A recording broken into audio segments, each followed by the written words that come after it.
আসসালামু আলাইকুম, কেমন আছেন সবাই? আজকে আমি আপনাদের সাথে শেয়ার করব কিভাবে একটি ইমেজ অর্থাৎ টাইপ করা বা হাতের লেখা বা যে কোনো টাইপিং করা একটি ইমেজকে কীভাবে আপনারা এমএস ওয়ার্ডে কনভার্ট করতে পারবেন। এটি খুবই ইজি একটা কাজ এবং এতে আপনার টাইপিং করার ঝামেলাও আপনার হবে না। খুব সহজেই আপনি একটি ইমেজ থেকে এমএস ওয়ার্ডে কনভার্ট করতে পারবেন। আপনারা এখানে দেখতে পাচ্ছেন আমি একটি ইমেজ ওপেন করে রেখেছি, যেখানে অনেক লেখা টাইপ করা আছে, অনেক লেখাই এখানে লেখা আছে। এখন এই লেখাগুলো আমি এমএস ওয়ার্ডে আনবো শুধুমাত্র একটি কাজের মাধ্যমে। এখানে আমার এই লেখাগুলোকে এখন আমার কপি করতে হলে এগুলোকে আমার টাইপিং করতে হবে না। এই জন্য আমি সরাসরি চলে যাব গুগল ক্রোম ব্রাউজারে। এখান থেকে এই অপশানে ক্লিক করব। ক্লিক করার পর আমরা চলে যাব গুগল ড্রাইভে।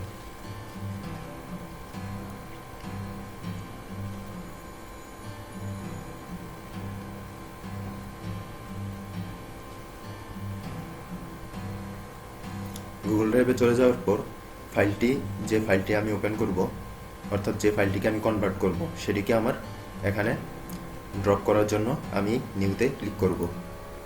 নিউতে ক্লিক করে ফাইল আপলোড ক্লিক করলাম।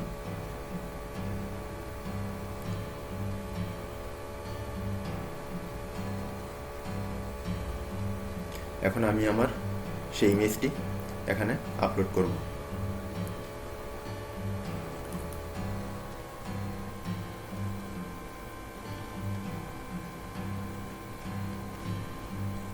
আপনারা এখানে দেখতে পাচ্ছেন ফাইলটি আমার আপলোড হচ্ছে।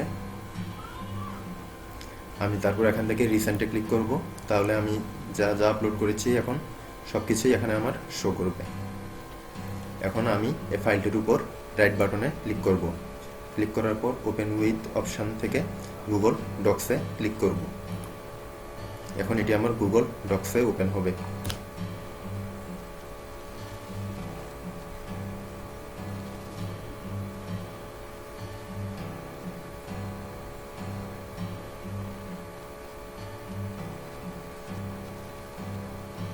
এখন একটু নিচে গেলেই দেখতে পাবেন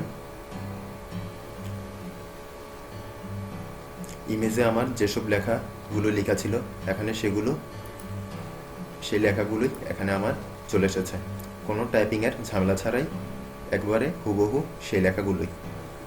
এই যে দেখুন, যে লেখাগুলো আমার ইমেজে ছিল সেই লেখাগুলোই এখানে আমার সরাসরি চলে এসেছে। এখন আমি চাইলে এই লেখাগুলোকে আমি এডিটও করতে পারবো, অথবা আমি চাইলে এগুলো আমি কপি করে নিয়ে সেভ করে রাখতে পারবো, অথবা আমি চাইলে সরাসরি ডাউনলোড করে নিতে পারবো। যদি ডাউনলোড করতে চাই তাহলে আমার এখান থেকে ফাইল থেকে ডাউনলোড থেকে এমএস ওয়ার্ডে ক্লিক করলেই এটি আমার এমএস ওয়ার্ডে ডাউনলোড হয়ে যাবে। তো আপনারা দেখতে পেলেন কীভাবে খুব সহজে টাইপিংয়ের ঝামেলা ছাড়াই আমি একটি ইমেজ থেকে এমএস ওয়ার্ডে অনেকগুলো লেখা নিয়ে আসলাম।